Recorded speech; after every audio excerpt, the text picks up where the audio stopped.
They say money can't buy happiness. It's a cliche, right? Something people say to make themselves feel better about not having it. But from where I'm standing, surrounded by everything a person could supposedly want, I can tell you, it's the truest thing ever said.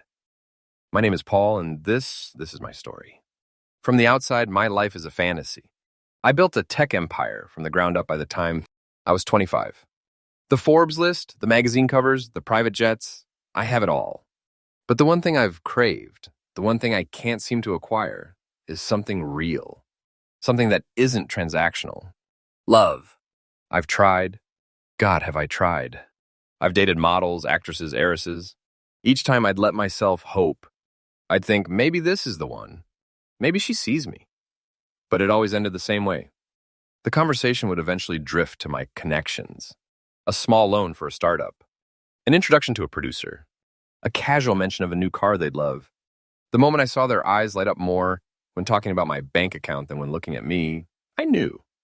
It was just another business deal disguised as a relationship. The last one was brutal. Her name was Isabella. For 6 months, I thought we had it. I really did. Then one night, I overheard her on the phone with her friend, laughing. She was mapping out our future. Not with us, but with my assets. She had a timeline for the engagement, the wedding, and the accidental prenup invalidation.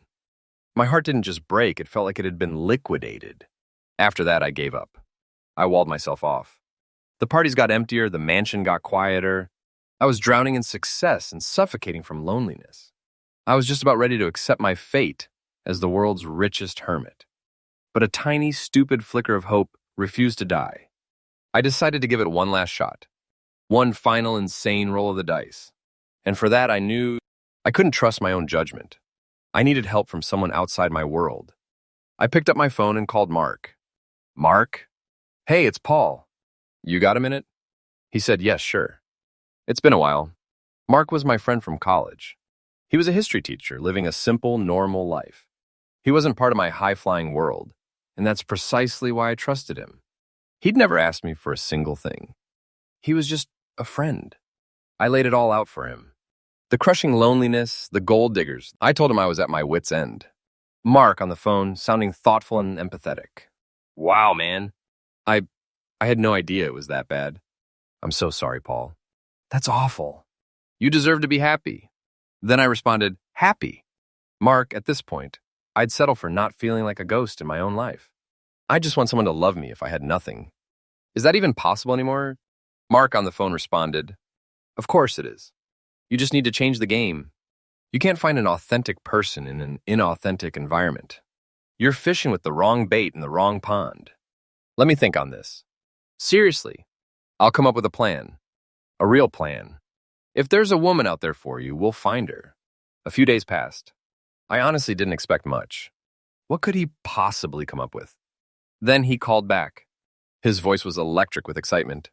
Mark on the phone. Paul, I've got it! It's brilliant. It's foolproof. I'm calling it the Genesis Project. I smiled. The Genesis Project? Sounds dramatic. What is it? Mark on the phone. It's a complete reset. You're going to disappear. I found a city a few hundred miles away, a place called Riverbend. It's quite normal. Nobody knows you there. I've already scouted a small furnished apartment for you. You're going to pack a bag with a few simple non-designer clothes. You're going to leave the Rolex, the platinum card, everything. You're going to go there and be no one. I said, be no one? What does that even mean? Mark on the phone. It means you're going to be a guy who's down on his luck. You lost your job in the city, you couldn't afford rent, so you moved to Riverbend to stay at a friend's place, that's me, while you figure things out. You're poor. You're jobless. You're just a regular guy. And from that position, you approach women. You shoot your shot. See who gives the time of day to a man who has absolutely nothing to offer but himself. I was speechless. The idea was terrifying and utterly brilliant. For the first time in years, a genuine jolt of excitement shot through me. It was a perfect emotional laboratory. A test to see if what I wanted even existed. If a woman could look past the empty pockets and see the man. Mark, that's genius. In my mind's eye, I could already see it. A woman smiling at me, not because of a watch on my wrist or the car I drove. but because of a joke I made.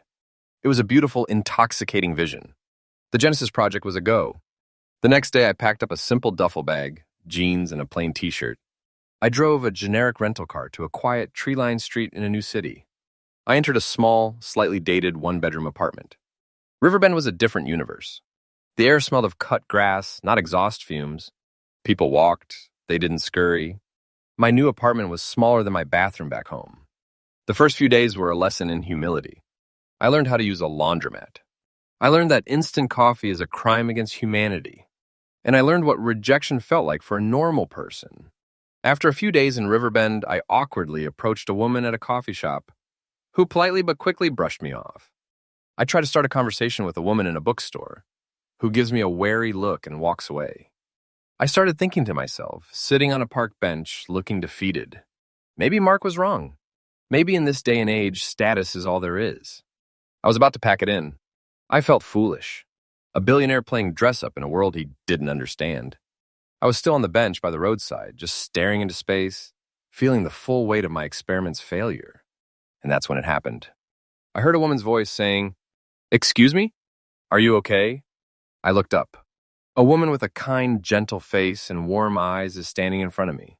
She's dressed simply, holding a tote bag. "This is Jessie." "Oh, yeah. I'm fine. Just thinking." She offered a small, friendly smile and said, "I hope you don't mind me saying, but you looked a million miles away. I walk this path every day and I've never seen you before. Are you new around here?" Her approach was so disarming. No agenda, just genuine curiosity. My heart started beating a little faster. This was it. The test. I took a deep breath and launched into my cover story. Then I said, "Yeah, you could say that. I just moved here. I was living in the city, but, well, I lost my job, couldn't keep up with the rent. A friend of mine has a place here and is letting me crash for a while until I get back on my feet." I watched her face for any flicker of judgment, of dismissal. There was none. Instead, her expression softened with sympathy. Then she said, "Oh, wow. I'm really sorry to hear that. That's tough. The city can be brutal. Well, welcome to Riverbend. I'm Jessie, by the way." A genuine smile forming on my face for the first time in days, I said to her, "It's nice to meet you, Jessie." That's when she responded with, "Listen, this might be forward, but I was just about to grab some lunch from the deli down the street. Would you let me treat you?" A welcome to the neighborhood gesture. I felt a pang of guilt, but also a surge of elation. So I said, "Oh, no, I couldn't let you do that. I'm fine, really." Then she said, "I insist. Besides, I hate eating alone. Please?" The way she looked at me, it was pure kindness. She wasn't offering charity, she was offering company. I felt a warmth spread through my chest that no amount of money had ever bought. I said, "Okay, I'd like that very much." From that day, we walked in the park together. We shared some cheap pizza on the floor of my apartment sometimes. We visited and sat by a river. We talked for hours. My time together with her was filled with joy. Those next few weeks were the happiest of my entire life. It was a life devoid of luxury, but full of richness. We talked about everything and nothing.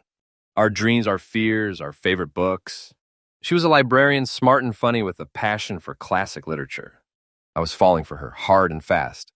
She wasn't falling for a billionaire. She was falling for Paul, the jobless guy crashing on his friend's couch. One evening, sitting on that same park bench where we first met, she opened up to me. She said, I just got out of a really messy breakup a few months ago. My ex, he was very controlling. I told myself I was done with dating for a long time. I was just going to focus on myself." She turns to look at me, her eyes shining. Then she said, "And then I met you. I don't know what it is, Paul. With you, I just feel safe. I feel seen. It doesn't make any sense, but I think I'm falling in love with you." Those were the words I had longed to hear my entire life. And they were said to me at my lowest, most vulnerable point. It was proof. The Genesis project had worked. I had found her. My person. That night I called Mark, my voice trembling with emotion. After hearing those words, I just couldn't believe myself. I rushed back to that apartment and called my friend. "Mark, you're a genius!" It happened. I found her. I really found her. She loves me, man. Me! The broke, jobless version of me. Mark on the phone, sounding overjoyed. "That's amazing, Paul." "I knew it. I told you." "I'm so happy for you, man. This is incredible." I then put the phone down. The lie, however, was starting to eat at me. I loved this woman with every fiber of my being, and our entire foundation was a fraud. I couldn't build a future on that. A week later, I decided to come clean. I cooked her dinner in my tiny kitchen, a skill I had recently and poorly acquired. My hands were shaking. I said to her, "Jessie, I have to tell you something, and I need you to just listen until I'm finished. Nothing I've felt for you, nothing we've shared is a lie. But my circumstances are." I proceeded to tell her everything. The wealth, the loneliness, the failed relationships, Mark's plan. I watched as her face cycled through confusion, shock, and a flicker of hurt. Her voice softened and said, "So, this was all a test? I was an experiment?" I reached for her hands and said, "No, no." "It started as one, but it became real the second I met you. Don't you see? This is the only way I could have ever known that what you feel is real. That you see me. It was for a good reason, Jessie. It was the reason we met." Tears were welling in her eyes, but she wasn't angry. She looked overwhelmed. And in that moment, I knew what I had to do. I slid off my chair and onto one knee. "I know this is insane, but I've been more myself with you as a poor man than I ever was as a rich one. I love you, Jessie. I love you for your kindness, your heart, your soul. Will you marry me?" Jessie stared at me, tears now streaming down her face. Then a slow, beautiful smile spread across her lips. Jessie said yes. "Yes, Paul. I'll marry you." We had a simple wedding, as she doesn't want lavish gatherings, as she isn't much interested in spending extravagantly and unnecessarily. Jessie and I look ecstatically happy. We moved into my mansion. We traveled the world. It's a fairy tale. The first year was paradise. It was everything I had ever dreamed of.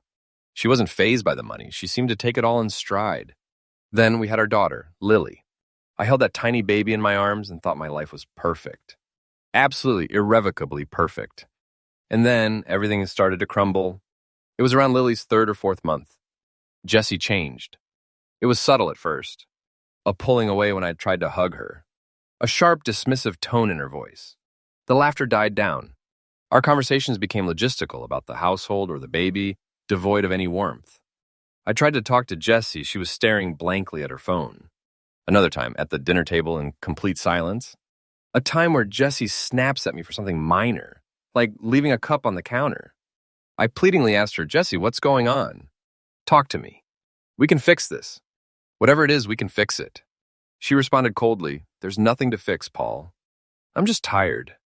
But she was more than tired. She was a stranger. An angry, distant stranger living in my house. I was bewildered. I tried everything. Couples therapy, which she refused. Romantic getaways, which she endured with stony silence. I was losing her, and I had no idea why.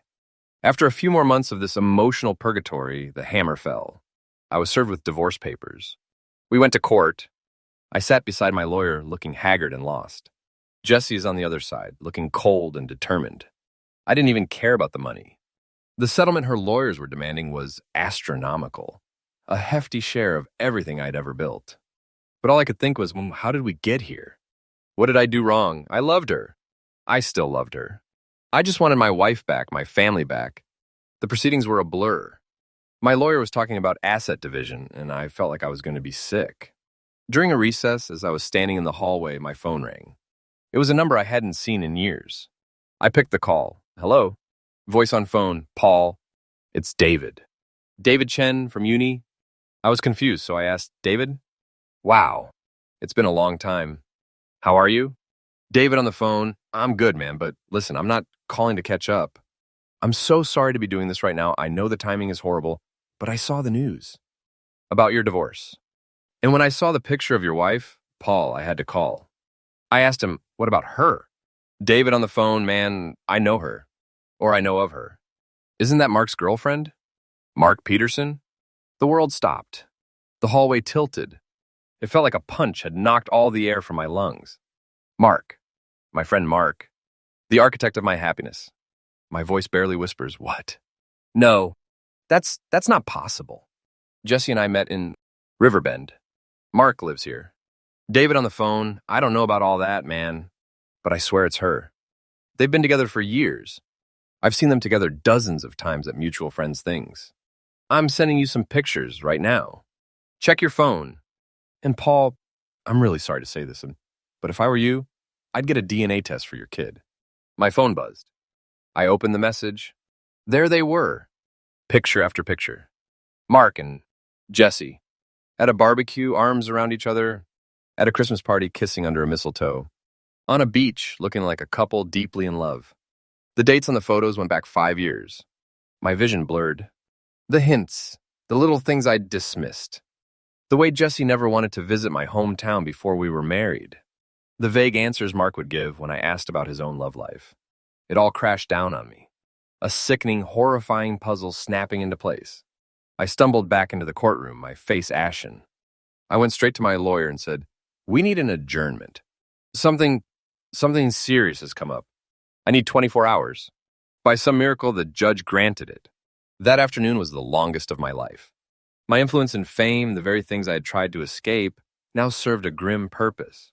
I rushed a DNA sample from Lily and myself to a private lab. The results were back by morning. The DNA report in my hand, I focused on a single line. Probability of paternity, 0%. 0%. The daughter I had adored, the child I thought was the symbol of our perfect love, was not mine. The pain was indescribable. It was a bottomless abyss of betrayal.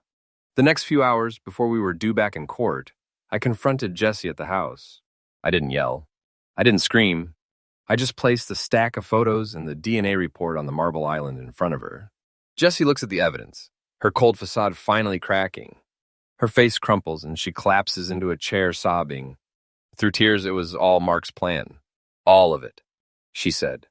And then the whole sordid story came pouring out. She and Mark had been together for years, struggling financially, bitter and resentful of the world. Mark, my trusted friend, had seen my desperate loneliness not as a vulnerability to protect, but as an opportunity to exploit. She then said he devised the entire thing. The Genesis Project. He chose Riverbend because he knew I had a cousin there I could stay with. He orchestrated our chance meeting down to the minute. He coached me on what to say, how to act. He told me to be the kind, caring woman he knew you were desperate for. My voice is flat dead, the whole thing. All of it was fake. Jessie sobbing harder.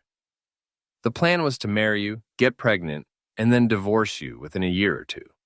We were going to split the settlement and disappear. But then, something happened that I didn't expect. She looked up at me then, her eyes pleading. After we got married, Paul, it was real for me. You were so good to me. I felt safe. I actually fell in love with you. I told Mark I was out, that I wanted to be with you for real. I was going to forget the whole thing. So what changed? Mark wouldn't let me go. He came to the house when you were at work.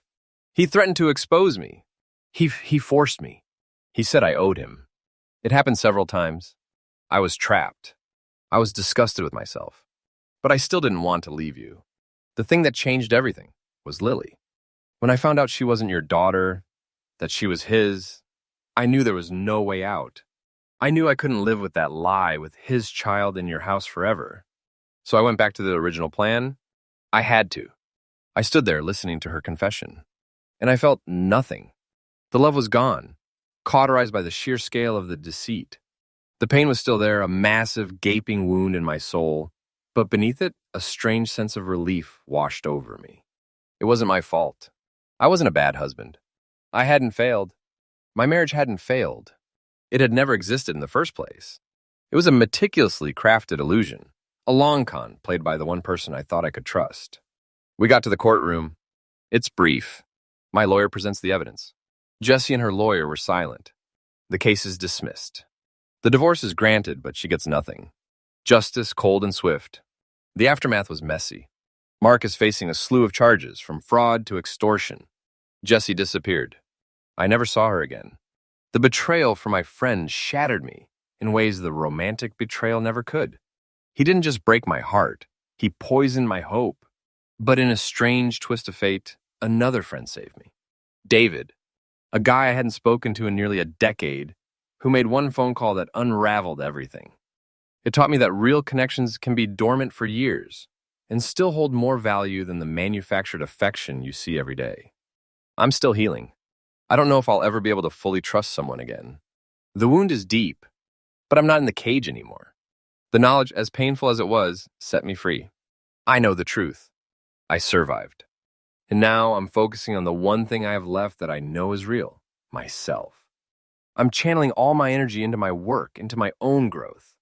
I'm finding happiness not in another person, but within. And for the first time, my life, my wealth, doesn't feel like a curse.